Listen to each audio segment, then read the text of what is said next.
Jesús, ¿te encuentras por ahí, por favor? Si nos puedes prender tu micrófono. ¿Ahí me escuchan? Gracias, la bienvenida. Adelante, maestro Jesús. Bueno. Sí, se escucha. Gracias. Lo escuchamos, maestro. Buenas tardes. Pues primero que nada, muchísimas gracias por el tiempo, por la conexión. No sé si a ustedes estuvo en la sesión de... Disculpa, Jesús, te estamos escuchando entrecortado. Si pudieras acercarte un poquito ahí a tu red, por favor. Tarea desde la semana pasada de tener este tipo de sesiones, tanto con docentes como con alumnos, tocando diferentes temas de interés en este ambiente digital en el cual estamos metidos desde hace algunas semanas y que vamos a estar metidos en las siguientes semanas, de acuerdo a lo que parece ser. Entonces, el día de hoy les vamos a hacer una presentación. Está con nosotros el licenciado Eduardo Durán. Él es el coordinador editorial del área. Él, dentro de sus principales responsabilidades, es llevar a cabo toda la corrección de estilo, redacción, antiplagio y muchas cosas que tienen que ver con referencia, cómo referenciar documentos, cómo hacer búsquedas, en fin. El trabajo que hace Eduardo es muy, muy importante para el área y para que los contenidos tengan la calidad adecuada con la cual ustedes están trabajando. Él nos va a compartir el día de hoy una plática que le denominamos Buenas Prácticas Académicas y toca diferentes tópicos. Esta la vamos a dividir incluso en dos temas porque no alcanza el tiempo para ver todos los temas en una sola sesión, pero de algunos de los temas que va a tocar es el tema de antiplagio, que es lo que tenemos que cuidar, cómo hacer búsquedas, cómo referenciar a través de la norma APA y algunas otras cuestiones que son bastante interesantes. Entonces, el día de hoy vamos a tener esta presentación, algunas de las reglas del juego para los que no han tenido la oportunidad de acompañarnos en las sesiones anteriores. La sesión durará aproximadamente 30-35 minutos. La idea es que tengamos una sesión corrida en donde, en este caso, Eduardo va a exponer durante estos 30-35 minutos su tema. Nosotros vamos a estar en el chat, el maestro Edgar Contreras y un servidor vamos a estar en el chat tratando de responder algunas de las dudas que tengan. Y al final de estas 30-35 minutos abriremos el micrófono para dudas específicas durante unos 10-15 minutos y posteriormente nos quedaremos otros 10 minutos, 15 minutos en el chat para seguir respondiendo dudas que ustedes puedan tener. Otra de las reglas del juego es micrófonos apagados, por favor. Esperemos tener una buena audiencia. En la mañana estuvieron más de 100 profesores conectados. Entonces, si tenemos una buena audiencia, lo más importante es tener micros apagados y video apagado para que la sesión fluya. Y nada más, ¿no? Cualquier duda, comentario, insisto, por el chat y al final de la sesión podemos tener unos minutos para poder contestarlas. Adelante, Eduardo, muchas gracias por el tiempo y que sea una sesión exitosa. Gracias a ustedes. Buenas tardes. Muchas gracias, Jesús. Muy buenas tardes a todos. No sé si todos me están escuchando. Sí, buenas tardes. Se escucha muy claro, maestro. Perfecto. Muchísimas gracias. Pues es un gusto para mí poder tener esta oportunidad de transmitirles a todos parte de los conocimientos relacionados precisamente, como decía bien el maestro Jesús, con APA en relación con las citas y las referencias y la importancia que este tema tiene para una institución como la nuestra y en general pues para el ámbito educativo. Y otro tema bastante, digamos, delicado, y delicado lo menciono porque así se ha convertido este tema a lo largo de los últimos años, que es el tema del plagio, y que está precisamente mermando una cultura de buenas prácticas académicas, que es, digamos, que el paraguas en el que estamos, bajo el cual estamos cobijando o cubriendo estos pilares que tienen que ver con referenciar, citar y evitar el plagio. Dicho esto, voy a iniciar con la presentación y de ahí iré partiendo para explicar los diferentes puntos que se van a abordar en esta sesión. De entrada, estos serían los temas, a grosso modo, lo que son las citas, las referencias, el plagio. Lo demás son mis referencias o fuentes de consulta que están apoyando mi material. Cabe citar precisamente que este material está basado completamente o casi en su totalidad en un documento interno que nosotros utilizamos precisamente para normar todos los desarrollos de materiales educativos que tenemos a nuestro cargo. Este documento se denomina Buenas Prácticas Académicas, de ahí nació el título, y conjunta un buen número de recomendaciones, directrices y normas para precisamente tener alineados la producción y desarrollo y redacción de todos los materiales que ustedes pueden o están viendo a través de la plataforma de estudio. Y bueno, pues la plática va a tener o va a exponer la importancia de conocer y emplear el sistema de citas y referencias normados por el Manual de Publicaciones de la Asociación Americana de Psicología, APA por sus siglas en inglés, y que seguramente muchos conocen y utilizan. Se aborda, como ya lo mencioné, el tema del plagio, y lo que se busca en esencia en esta plática es que se tome conciencia de la relevancia que tiene el empleo del sistema APA para generar precisamente una cultura de buenas prácticas académicas. Y citar y referenciar tiene como tal un objetivo doble, que es dotar a los trabajos escritos de un mayor rigor académico y sobre todo, o más que sobre todo, muy de la mano, es respetar los derechos de autor de terceros. Esto es muy importante porque al no citar adecuadamente se puede incurrir en una práctica que esté violando alguna de las leyes de derechos de autor. Entonces, básicamente, esto es lo que se busca como un objetivo doble al citar y referenciar.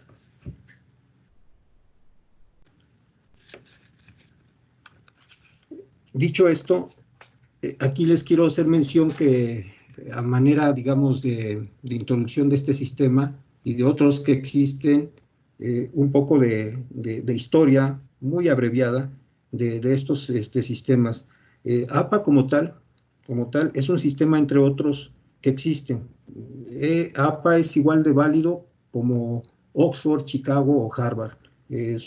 Tienen las mismas, digamos, cualidades, solo que cada sistema tiene sus particularidades y se ajustan más a las necesidades de aplicación de determinadas áreas, ¿no? En algunos casos, uno es más conveniente para ciencias exactas, otro para las ciencias sociales, u otro para las ciencias naturales. Entonces, como tal, son sistemas, digamos, que hermanos, pero que atienden diferentes necesidades y que además se ajustan precisamente a esos requerimientos muy específicos que cada institución puede estar buscando. Y con esto también hago referencia a instituciones privadas, como son los departamentos editoriales. Que dicho sea de paso, Harvard, por ejemplo, que fue creado ahí por finales del siglo XIX, el sistema Harvard, nace precisamente en el departamento editorial de esa universidad para atender sus necesidades de publicación. Fue tan bueno como el Chicago o el Oxford, que después migraron, digamos, al ámbito externo, tanto a empresas privadas como a públicas, y ha sido adoptado por diversos actores. Entonces, en las editoriales, por ejemplo, es muy socorrido, muy utilizado el sistema Chicago, por ejemplo. En nuestro caso, de aquí de Aliad, estamos utilizando APA porque nos hemos dado cuenta que es el sistema que más se utiliza y conoce en general la plantilla docente y incluso los alumnos. que tienen de alguna manera, algunos más, otros menos, una noción del uso de APA. Entonces, por esa razón, nosotros también hemos adoptado APA. Y cabe hacer aquí una mención, ahora mismo nosotros estamos utilizando la versión más actualizada para México, que en este caso es la tercera edición del 2010, y es homóloga totalmente de la edición sexta para Estados Unidos o en inglés. Solo que este año ya salió la séptima edición, pero solamente está disponible en inglés. Verificando yo qué pudo haber cambiado, no hay muchos cambios de fondo. Cuando menos en citas y referencias no los hay. Entonces, digamos que esta versión para México, la tercera edición 2010, seguirá estando vigente, yo creo que por un buen tiempo. Entonces, es por ello que estamos utilizando APA, y porque además, quizás en algunos de los ejemplos que les muestre, ustedes vayan a notar algunas diferencias de lo que ustedes conocen, ya sea porque estén utilizando una versión distinta o una edición distinta, o sencillamente porque está, digamos, ¿cómo se podría decir? Voy a utilizar la palabra tropicalizado, o ajustado más bien a nuestras necesidades, es decir, a nuestras necesidades prácticas de operación. Una vez que las tenemos ya medidas, entonces ese manual lo hemos adaptado.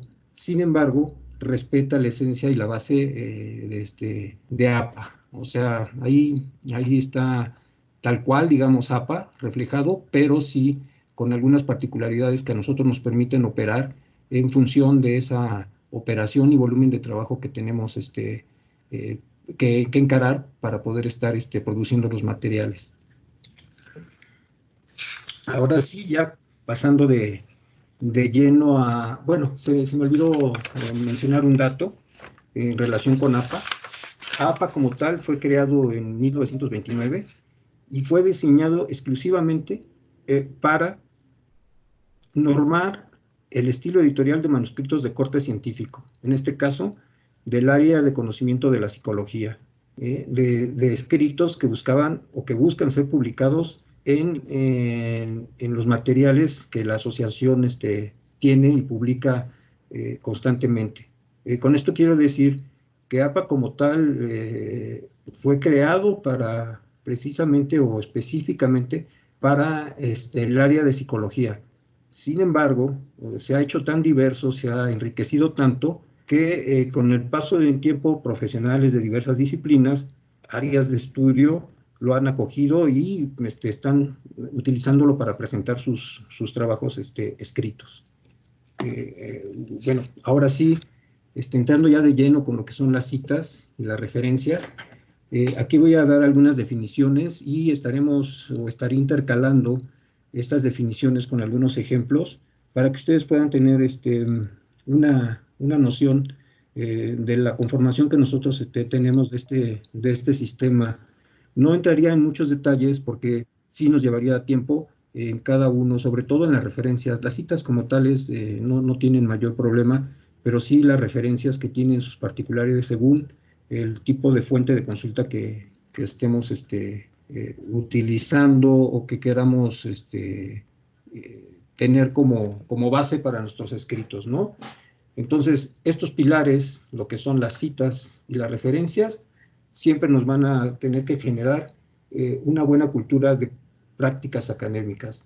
Y sobre todo, yo creo que si nosotros utilizamos APA constantemente y de manera correcta, se puede lograr algo de manera contundente con el plagio. O sea, citando, incentivando a nuestros alumnos a que puedan utilizar el sistema, dándoles las herramientas para que este estilo lo apliquen en sus documentos escolares, sus trabajos, sus proyectos, pues se van a ver menos incentivados a copiar, porque tristemente muchos escritores, muchos especialistas en el tema les están denominando la generación, y bueno, no nada más los incluye a ellos, sino en general a todo mundo, como la generación del copiar y pegar, ¿no?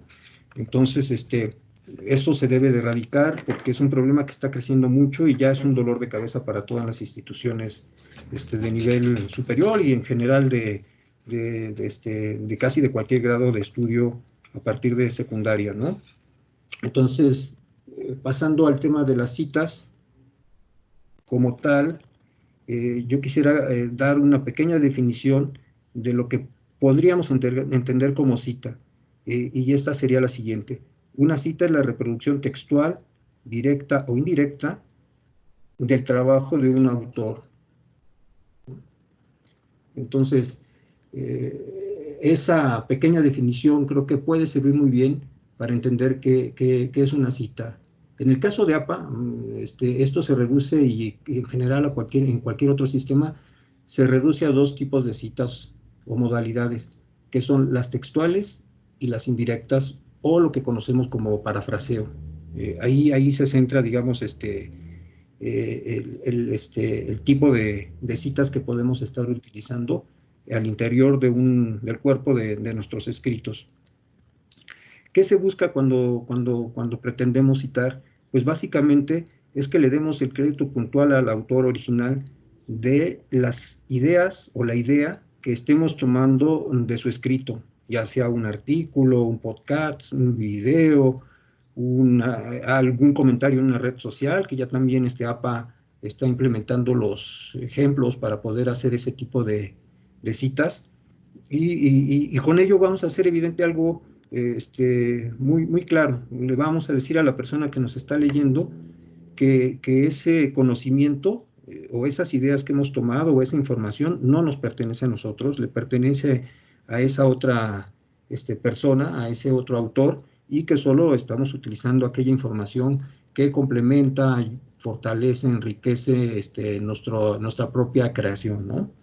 Entonces, como tal, las citas tienen esa función muy importante, y ya desde ahí se empieza entonces a erradicar, digamos, la tentación del plagio, cuando nosotros podemos hacer un uso adecuado y correcto de las citas. Pasando ya, digamos, a lo que son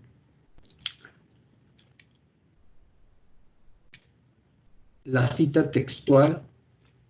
Aquí estoy poniendo dos ejemplos, ahorita podemos ver algunos más, y a grandes rasgos una cita textual debe de tener tres características fundamentales para que la podamos considerar como correcta.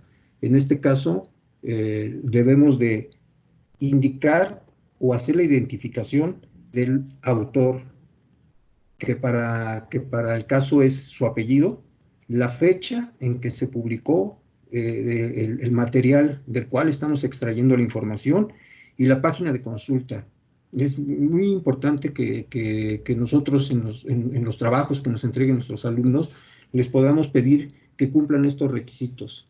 Y uno que también acompaña a estos tres, que es el uso de las comillas. Entrecomillado es importante porque precisamente ahí el alumno va a indicar que esa idea en específico no es de él, pero además nos va a ayudar o va a sentar en su escrito de dónde, de quién y en qué página se encuentra lo que está tomando. En estos dos ejemplos que ustedes ven ahorita, está conformado de diferente modo. Aquí al inicio aparecen los apellidos de los autores, el año de publicación, se abren comillas, se cierran aquí, y puede aquí al final colocarse en la página donde este pequeño fragmento está figurando, ¿no? En este otro caso es distinto, también es válido.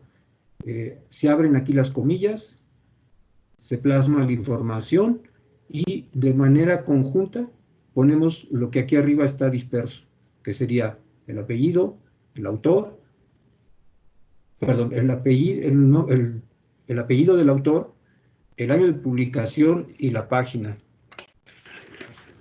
Y un atributo que digamos es súper importante, y eso se tiene que vigilar mucho, es que la cita como tal que empleemos en un escrito debe de reproducirse de una manera fiel, idéntica, tal cual aparece en el escrito del cual lo hemos tomado. Entonces, debemos de cuidar y de hacer, insistir ahí, orientar a nuestros alumnos de que no pueden cambiar nada absolutamente en esa cita textual. Sí se pueden cambiar algunas cosas en una cita textual, pero en realidad son las mínimas. ¿A qué me refiero con esto? Por ejemplo, en el caso mío, que me encuentro con citas donde hay errores ortográficos, porque falte un acento o un error de dedo. Vamos a suponer que aquí, en donde dice, vamos a buscar algo que tenga que ver con la concordancia de género.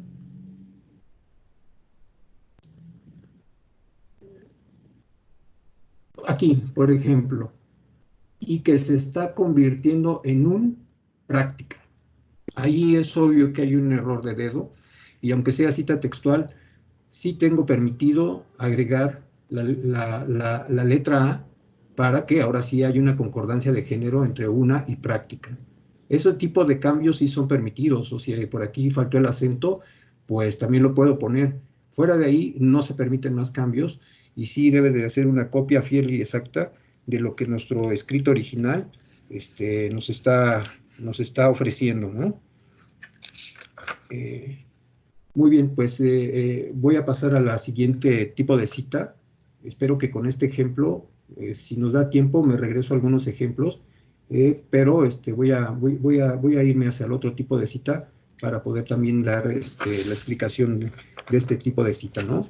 En este caso, tenemos lo que es la cita indirecta.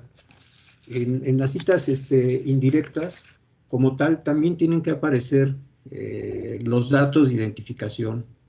Aquí, en la primera, van a ver una diferencia con las otras dos. En este caso, no va entrecomillado. El texto, la idea que se ha parafraseado, está ya aquí mezclada, digamos, en este cuerpo de texto. No sabemos qué tanto es de APA estilo, en este caso, y qué tanto es del redactor. Pero, sin embargo, el redactor sí nos está diciendo que la idea base, dicha de otra manera, o con la propia interpretación, proviene de esta publicación del manual de APA estilo, ¿no? En este caso. Y va a aparecer el lugar, en este caso, en vez del autor, está apareciendo un autor que en este caso sería el institucional, ¿no? APA estilo, el año de publicación. En este de abajo, si ustedes ven, en este del medio sobre todo, aparece la abreviatura de párrafo, y aquí aparece la página. En las citas indirectas no es necesario, es solamente opcional. Si alguien lo pone, no está mal, solamente enriqueció y robusteció su cita, pero igual si no estuviera incluido, no habría ningún problema. Aquí hay un caso muy particular. Esta información proviene precisamente del sitio web de APA Style, del estilo APA, que fue publicado en 2019. Como tal, si uno va a la página de ese sitio, no hay una numeración, no hay un folio. Entonces, una opción cuando no hay numeración o folio en los sitios web es poner el párrafo en donde aparece esa cita. Y entonces eso nos va a ayudar a identificar con más facilidad, si quisiéramos indagar, dónde aparece, cómo podemos ubicar de manera fácil esa información. Entonces, cuando no tengamos la posibilidad, porque no es una publicación de este tipo que no va foliada, se puede poner el párrafo. En algunos momentos no es posible, porque es tan grande la información que es difícil contabilizar los párrafos y no hay un inicio como tal visible, porque es una página que viene con un submenú, en fin, no es posible, no habría, digamos, problema, ¿no? Pero si se tiene la posibilidad, pues se puede agregar, si no hay folio, la página, ¿no? Bueno, cita indirecta. ¿Qué podemos entender por la cita indirecta? Como tal, es esa interpretación o explicación que se hace con las propias palabras a partir de una idea de otro, autor, en la cual, como en la otra, y ya lo acabo de mencionar, debemos incluir los datos de la fuente de consulta. Esa interpretación de esa idea que se contiene de otro trabajo, por ejemplo, en guías temáticas, ellos citan y dan esta definición. Mencionan que es replantear las palabras de otra persona de una nueva manera. Por ejemplo, poner una oración en sus propias palabras o resumir lo que otro autor o un conjunto de autores señaló. La Real Academia da una definición, digamos, más breve, más pequeña, y menciona que como tal se puede entender como explicación o interpretación amplificativa de un texto ilustrado o hacerlo más claro o inteligible. En esencia, es eso, es una interpretación con las propias palabras, ¿no? Aquí en este tipo de citas, como lo ven, igual los datos pueden estar al principio, los datos de identificación, o sea, es decir, el autor, ya sea una persona o una institución, y el año aparecer entre paréntesis al final, o venir también al inicio de manera conjunta.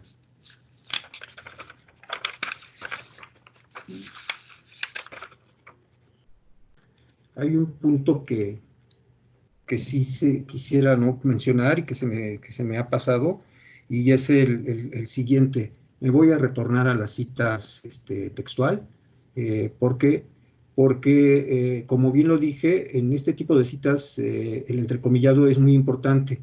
Sin embargo, APA menciona que si después de 40 palabras o 5 líneas la cita ha rebasado esa cantidad de palabras o de líneas, se tiene que crear la cita en lo que se denomina como un párrafo moderno o americano, es decir, un párrafo abando. Se separa por un espacio arriba, un espacio abajo. Aquí les voy a mostrar de manera específica un ejemplo, como es este caso, ¿no? Y como aquí bien lo dice, si se exceden de 5 líneas o 40 palabras, la información que se transcribe se puede disponer en un bloque aparte y separarlo por un espacio en la parte de arriba y en la parte de abajo, e incluso, si se puede, hay que bajar el puntaje. Esto va a estas características tipográficas que le vamos a dar a esta pequeña cita o a esta cita, nos va a permitir identificar que es una cita textual, ¿no? Entonces, perdón, creo que no están viendo el ejemplo. Ahí se ve el ejemplo. Ok, aquí en el ejemplo les explicaba que cuando la cita excede 5 líneas o 40 palabras, se debe de poner abando o en lo que se denomina párrafo moderno o americano, como tal, con un espacio arriba de sobra y con un espacio abajo de sobra, y justificado totalmente. Si se puede, incluso se debe de bajar el puntaje, y eso nos va a indicar que es una cita textual. Ahí ya no van las comillas. Los atributos tipográficos que acabo de mencionar son o hacen de vez de ese entrecomillado que haría la identificación de una cita textual. Y como tal, debemos de poner siempre sus identificadores. Apellido del autor, en este caso no hay fecha, y la página de donde se obtuvo. Regresando ahora mismo a la diapositiva.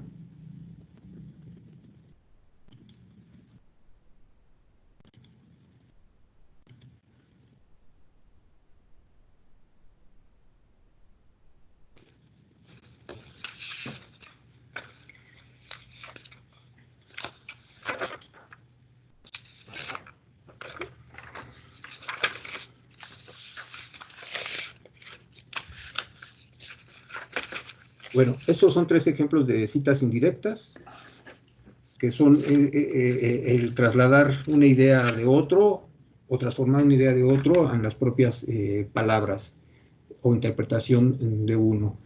Con estos dos ejemplos estaríamos, digamos que, teniendo información básica de los dos tipos de citas fundamentales que el sistema APA utiliza, las textuales y las indirectas. Ahora pasemos al tema de las referencias. Las referencias en el sistema APA se conocen o se les denomina en el ámbito editorial como el aparato crítico de una obra. Y en esa lista o en ese listado de referencias es muy importante que aparezca de manera exacta y completa lo que son los datos de las fuentes de consulta. ¿Para qué? Para que en realidad se correspondan. Es muy importante que todas las citas indirectas o directas que se plasmaron al interior del cuerpo del trabajo tengan su contraparte o su fuente de consulta referenciada en la lista que se va a crear ex profeso para este caso. Deben de venir con los mismos datos, de manera fiel y exacta también los datos, y deben de aparecer las fuentes de consulta que citamos. No es válido poner fuentes de consulta que no ocupamos en el texto. Esa sería, digamos, una conformación errónea de una lista de referencias. El manual de publicaciones de APA destaca la importancia que poseen las referencias e indica que a través de las referencias se reconocen los trabajos de otros profesionales y se proporciona de un modo fiable la manera de localizarlos. Las referencias se usan para documentar afirmaciones sobre la literatura. Entonces, sí es muy importante, van muy de la mano con las citas hechas en el cuerpo de la obra, que aparezca la lista de referencias bien conformada, y por lo general esta se dispone en orden alfabético. Ese son, digamos, una de las características que deben prevalecer en una lista de referencias.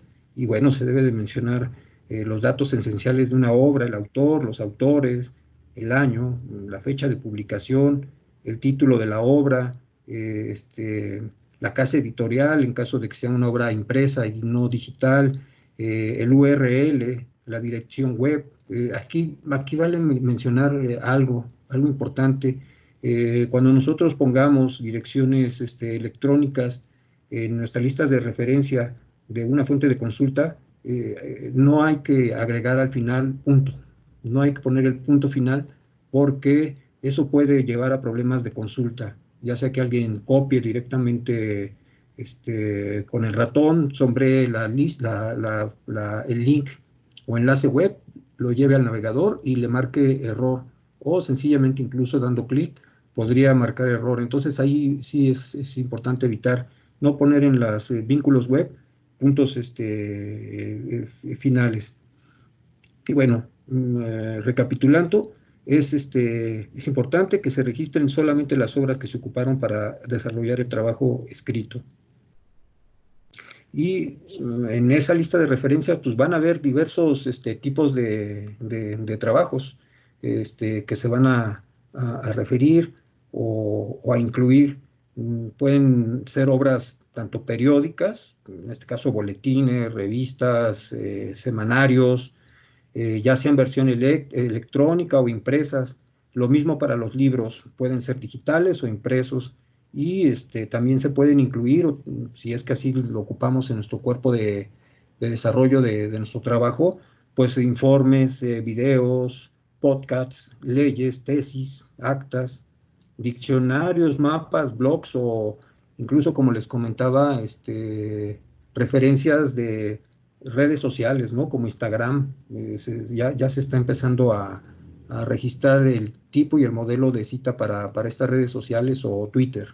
Entonces, pueden figurar muy diversas, y siempre obedeciendo a que tienen relación con nuestro trabajo y las citas que hemos hecho en él.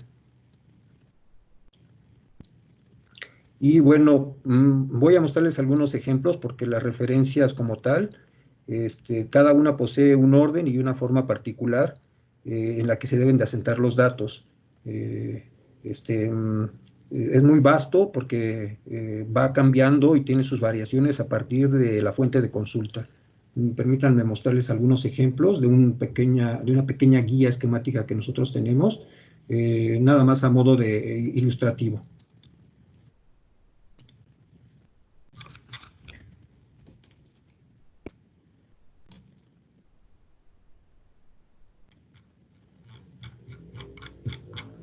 En un segundo les muestro la guía esquemática.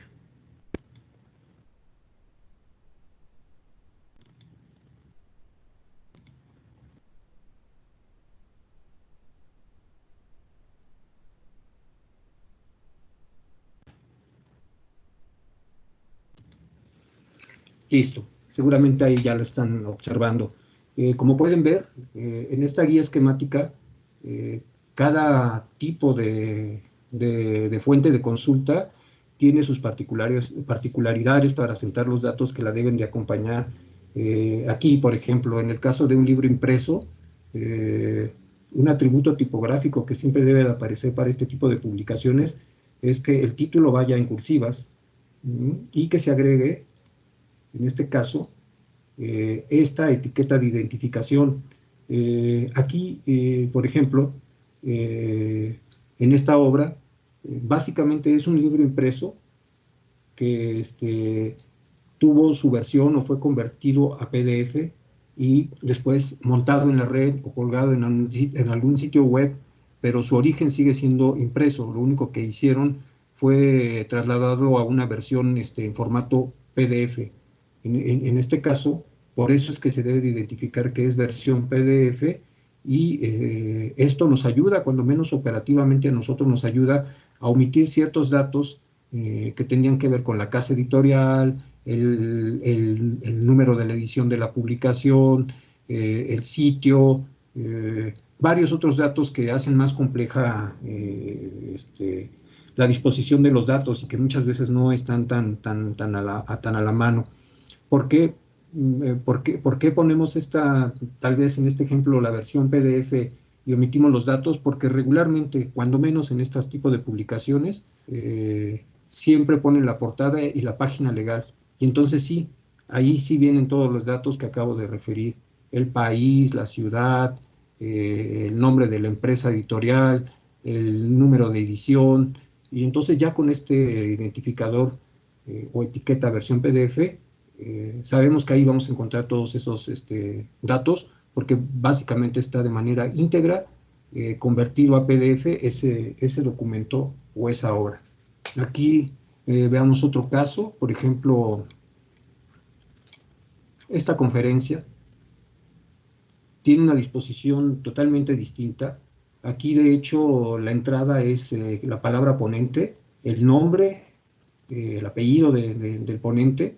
En este caso fue el presidente de Ecuador, según recuerdo, y el nombre de la ponencia, el título en cursivas, y después se añade el dato, por ejemplo, de qué se trató, ¿no? Un simposio, una conferencia en este caso, dónde se llevó a cabo, y se indica el sitio, en este caso esta universidad, el país, y recuperado y el sitio web en el cual aparece este documento, ¿no? Un ejemplo más, el de los blogs, que están siendo muy utilizados ahora. Igual, el nombre, si se tiene la fecha completa, pues hay que plasmarla, debe figurar. No va en cursivas el título de la publicación, sí se pone el identificador de la entrada, como una entrada en un blog, y esta pequeña frase de recuperado de, que es muy propio de APA. En otros sitios ponen disponible en o extraído de, y se pone incluso la fecha. APA en realidad no lo pide porque ya con esta fecha le es suficiente. APA no le interesa saber de qué fecha fue, digamos, tomado, en el sentido de dónde fue extraído. Bueno, para... Eduardo. Sí. Eduardo, un par de minutos más, por favor, y empezamos con preguntas de los profesores. Perfecto, perfecto. Voy rápidamente a plagio. Pensé que no me iba a tardar tanto. pero voy a plagio rápidamente para...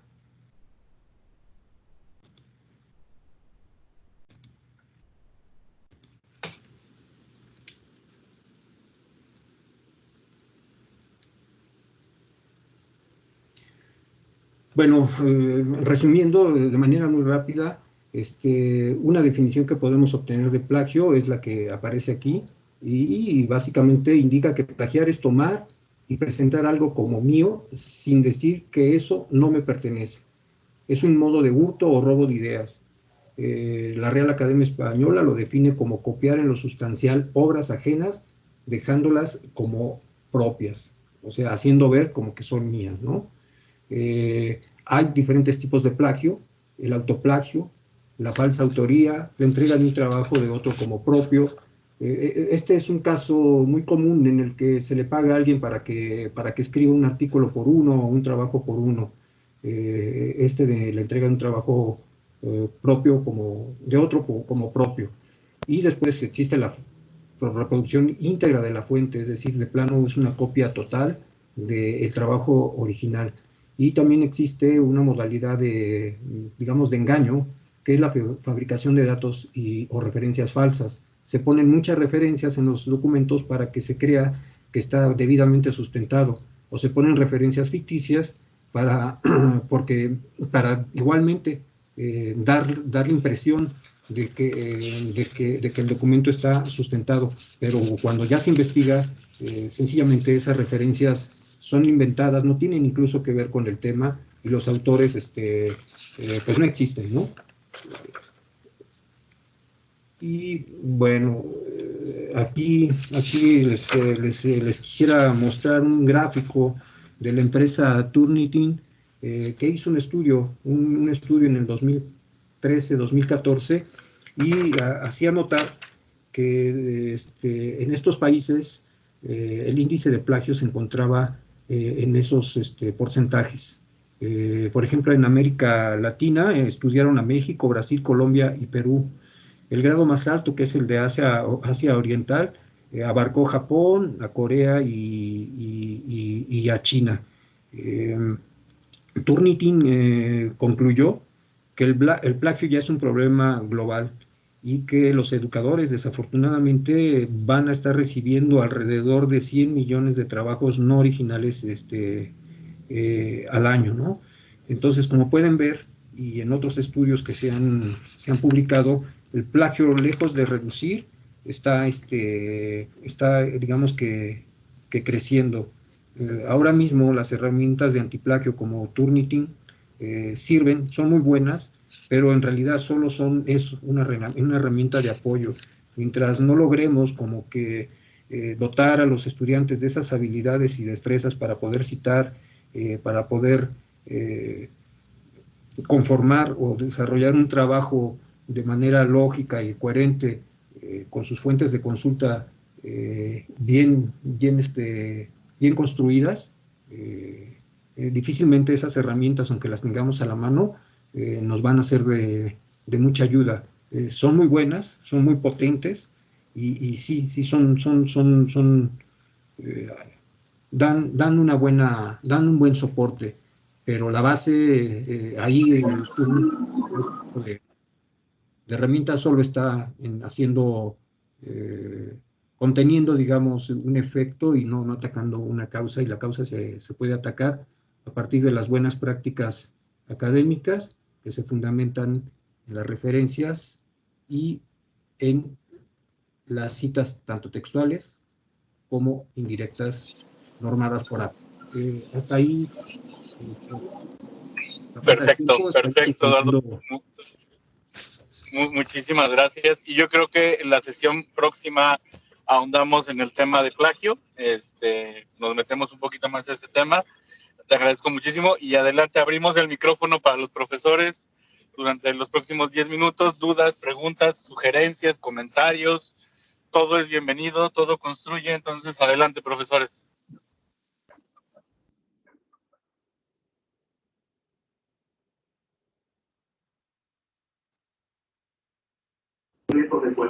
Hola, buenas tardes. Buenas tardes, maestra. Adelante, Buenas tardes. por favor. Bueno, mi comentario sobre lo del formato APA, para que precisamente los chicos no copien y peguen nada más la información, yo lo que sugiero siempre es que hagan ensayos. Y sobre todo, igual, poner referencias de las imágenes, porque como en un ensayo es una crítica propia de la información que ellos leen, entonces yo lo que pido en lo que son las referencias, si van a poner imágenes y todo eso, que le den crédito a las personas que subieron esas imágenes a plataforma, bueno, a internet.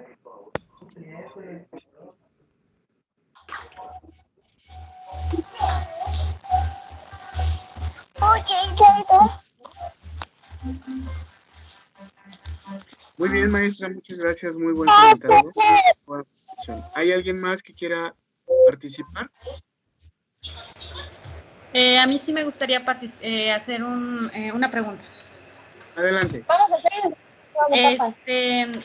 A mí me ha tocado materias en donde los estudiantes tienen que hacer la investigación, se les da un manual sobre las normas APA, lo que tienen que realizar, su bibliografía y bueno, todo lo que contiene el documento. Sin embargo, cuando nosotros utilizamos Turnitin, hay un momento donde se genera un cierto porcentaje. ¿Cuál sería el porcentaje, de acuerdo a lo que acaba de explicar, maestro, mínimo que debe de ser aceptable en un trabajo?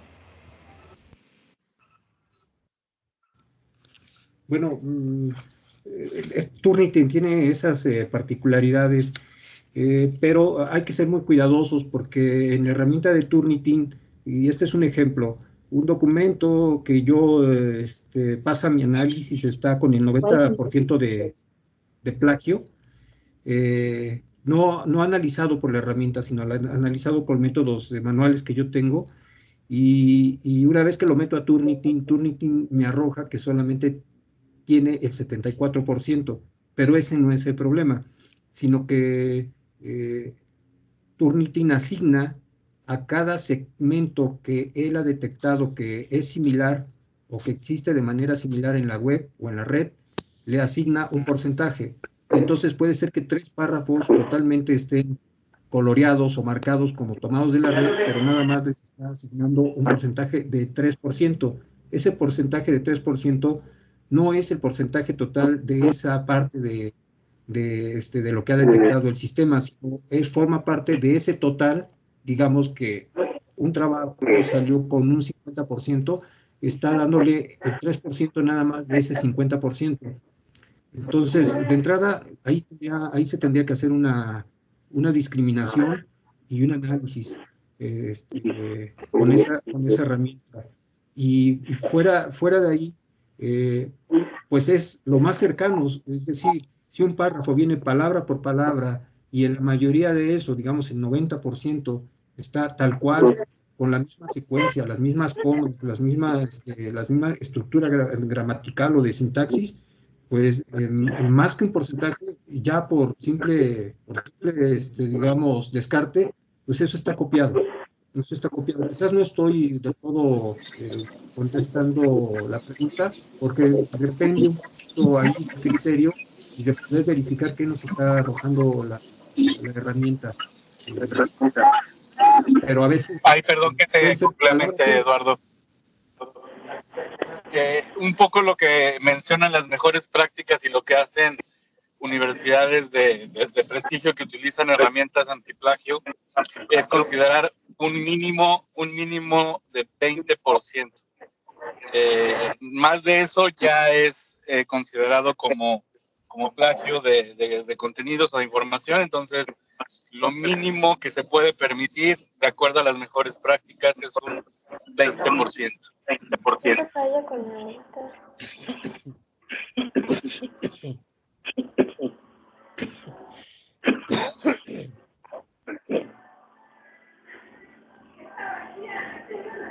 Adelante, ¿algún otro profesor que quiera participar? Sí, buenas tardes, Claudia Puebla de Tuxtla, ¿me escuchan?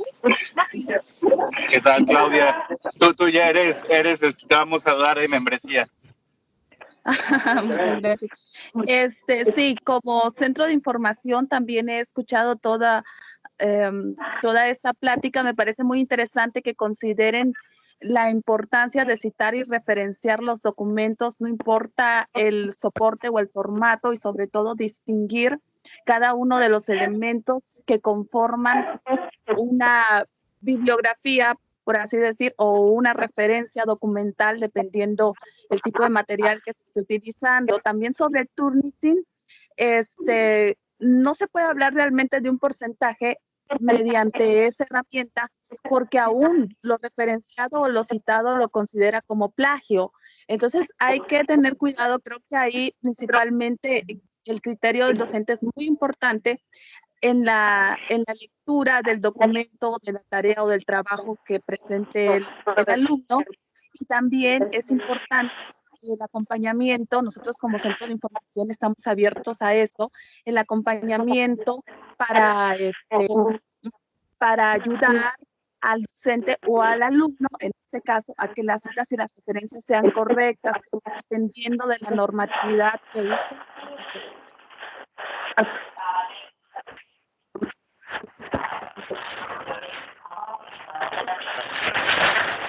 Muy bien. Voy a cerrar los micrófonos porque me está entrando mucho ruido. Les pido que quien quiera participar, por favor, abra su micrófono. Muchas gracias. Sí, buenas tardes. Yo tengo una preguntita. ¿Cuál sería la forma de citar alguna idea que de antemano reconozco que no es mía, que la he leído en algún texto, pero que en el momento que hago referencia a ello no recuerdo los datos del autor y por lo tanto no podría citarlo o mencionarlo? ¿Cuál sería la forma de poder enunciarlo?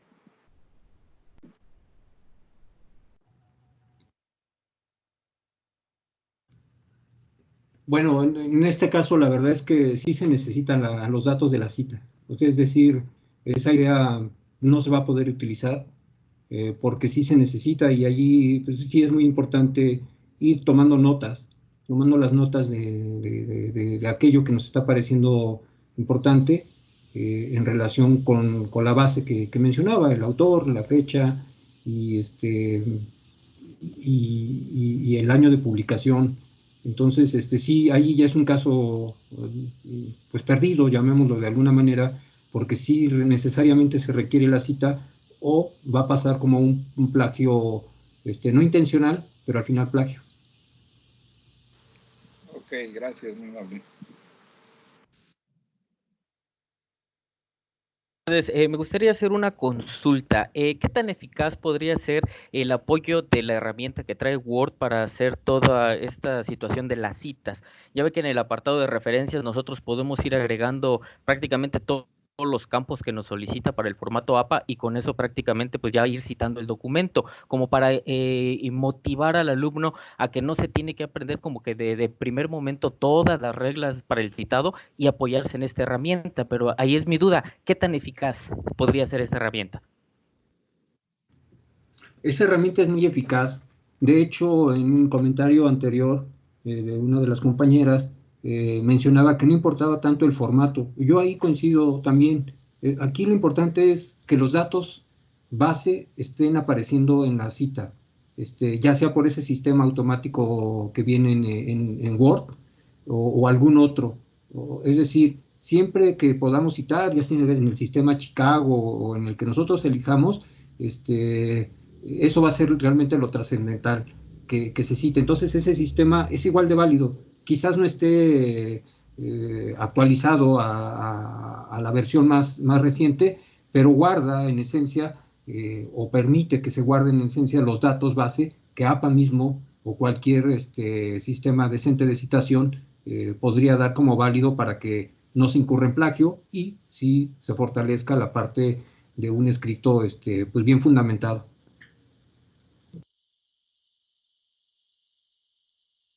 Bueno, sobre todo sí me gustaría agregar también que a pesar de que existan diferentes normas para citar y referenciar los documentos, el apoyarnos también en las que trae Word, que son, parece que 3 o 4, también permite el proceso ir, como bien mencionaban, que se haga como parte de una actividad normal en el usuario, que se aprenda desde lo más básico hasta lo más complejo. E iniciar con eso podría ayudar también a que se cree un hábito en nuestros estudiantes.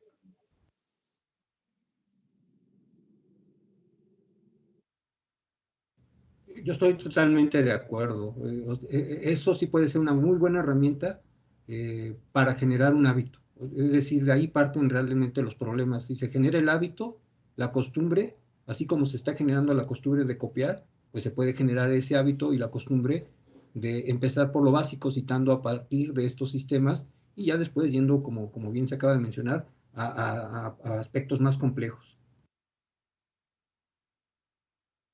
Bueno, y a mí también me gustaría agregar que falta reforzar en los estudiantes las fuentes fidedignas, es decir, si ellos también conocieran cuáles son las fuentes que pueden consultar, por ejemplo, el Google académico, donde en cada artículo científico viene ya sus normas o la forma en que lo puede el estudiante referenciar, vale la pena. Y hay otros software muy buenos como Mendeley que también pueden ayudar al estudiante para que lo conozcan y sepan que existen diferentes estructuras, tanto a licenciatura como ingeniería, porque en licenciatura e ingeniería a veces no es la misma forma de citar y sin embargo, bueno, pues lleva una estructura.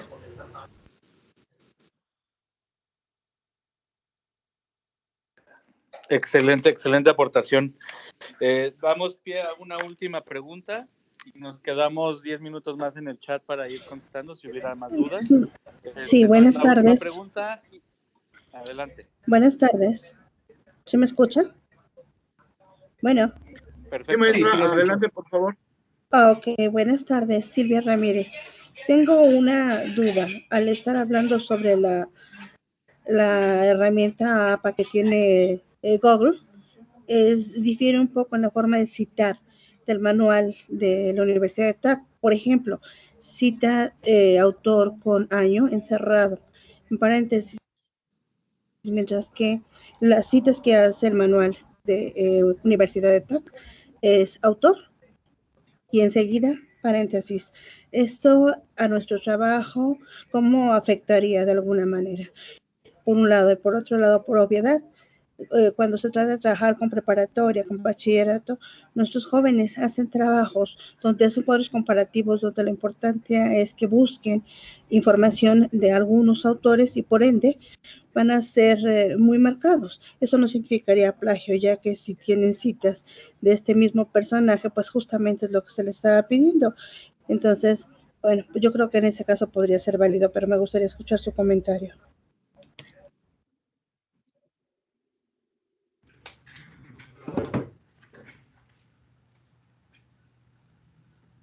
Sí, bueno, adelante, Eduardo.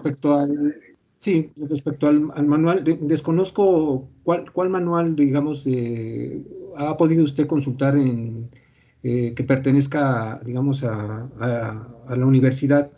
Al momento, el que tenemos, o el que yo estuve mostrando, es el propio, el de trabajo interno para nuestras publicaciones. Hay una versión en la plataforma, y no sé si sea esa, pero bueno, dicho esto, ese manual está adaptado a nuestras, básicamente a nuestras necesidades, pero no difiere o no, digamos, incumple las normas APA.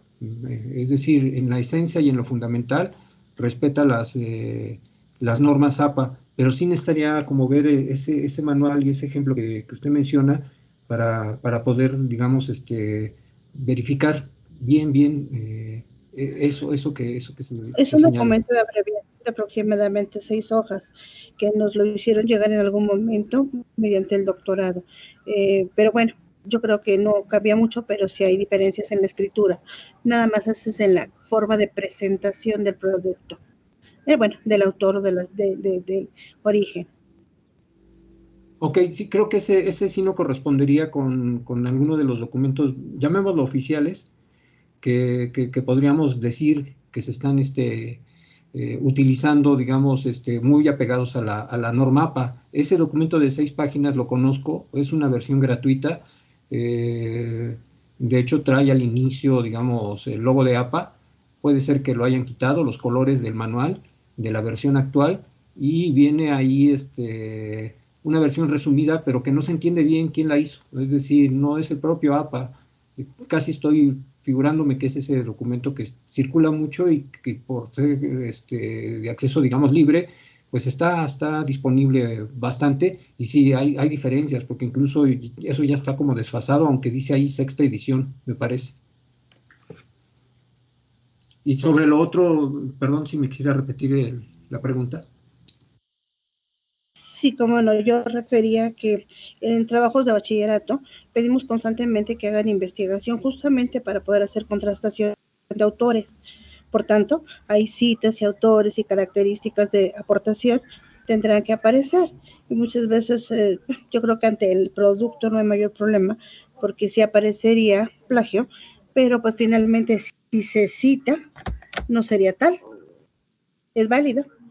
Bueno, ahí sí es importante hacer una puntualización, y ya desafortunadamente ya no me dio tiempo de ver los tipos de plagio, y un tipo de plagio sí es prácticamente una transcripción, es decir, así yo lo cite todo, estoy plagiando, no hay ideas originales ahí mías, y si ese es el caso que usted está mencionando, cita tras cita, pues básicamente es una transcripción.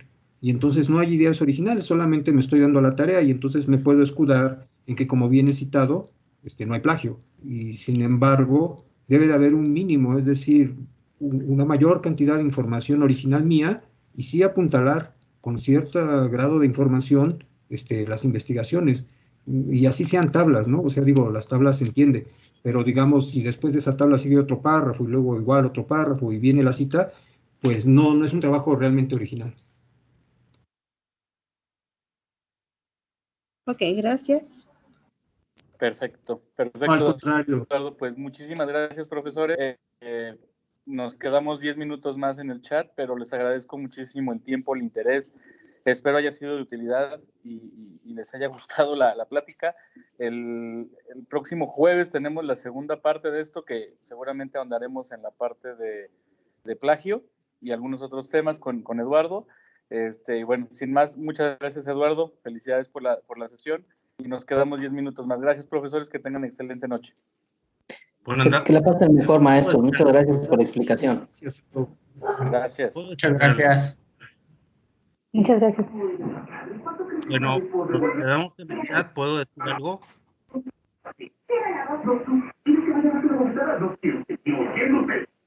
Debe estar el...